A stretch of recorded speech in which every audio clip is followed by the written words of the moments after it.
You know, we live in a world that is just obsessed with life hacks, overnight success, and getting everything right now. But what if the real secret to lasting achievement wasn't new at all? What if it was actually a 3,000-year-old warning about the very thing we chase the most, that quick win? This proverb, right here, this is the heart of what we're going to break down today.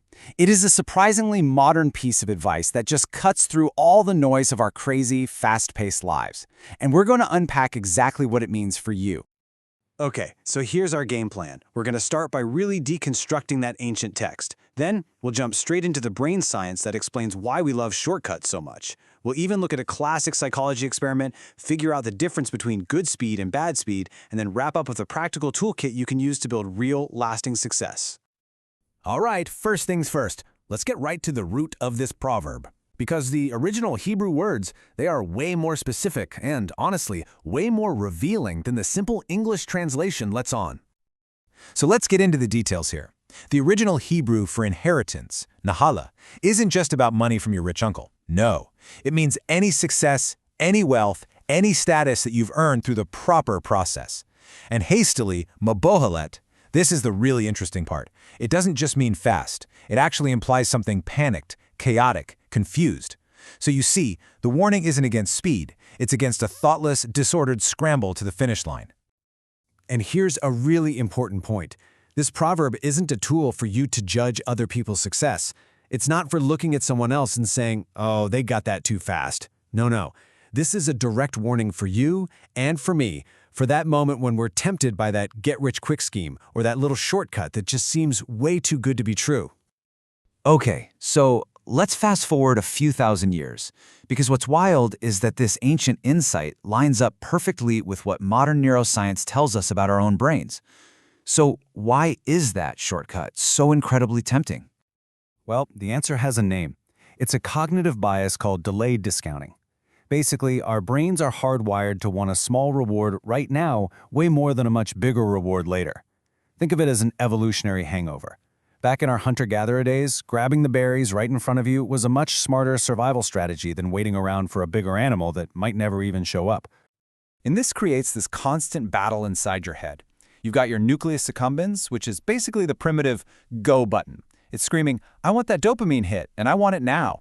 But then you have your more evolved prefrontal cortex. That's your wait button, trying to calmly calculate the long-term benefits. That curse of the quick win we're talking about, that's what happens when the go button wins over and over again.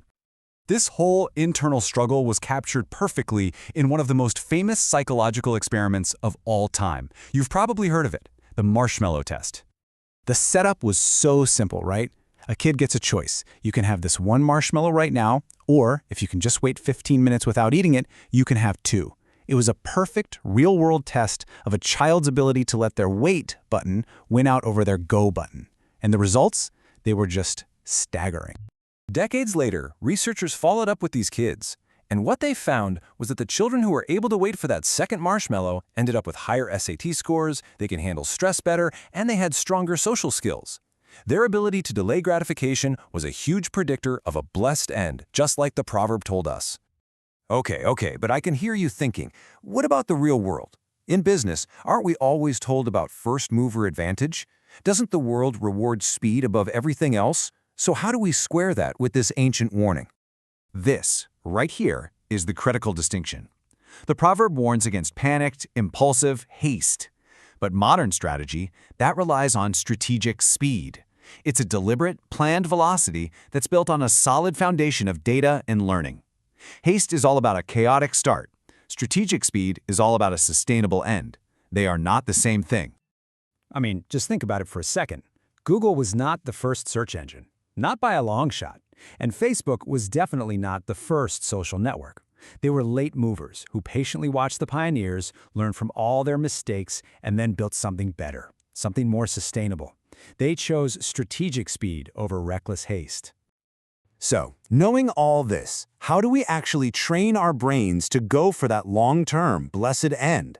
How do we strengthen our rational prefrontal cortex so we can win that daily battle against our impulses? All right, here's a super simple but incredibly powerful technique that's backed by science. It's called the if-then plan.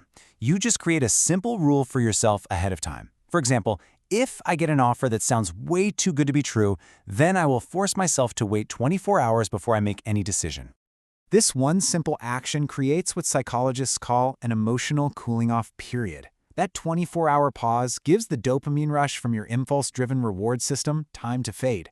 And that gives your rational brain, your prefrontal cortex, time to catch up, weigh the real pros and cons, and make a cool, cognitive decision instead of a hot, emotional one. It's a total game changer.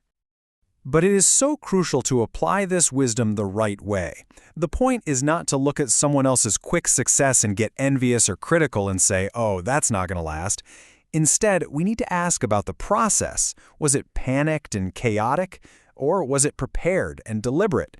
Because speed that comes from deep preparation and hard work isn't a curse at all. It's a well-deserved blessing. So, let's bring all this home. What's the ultimate takeaway from this 3,000-year-old piece of advice that's just as relevant today?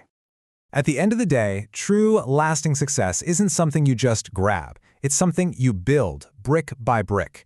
It requires patience, a deep respect for the process, and the wisdom to know the difference between acting fast and acting rashly.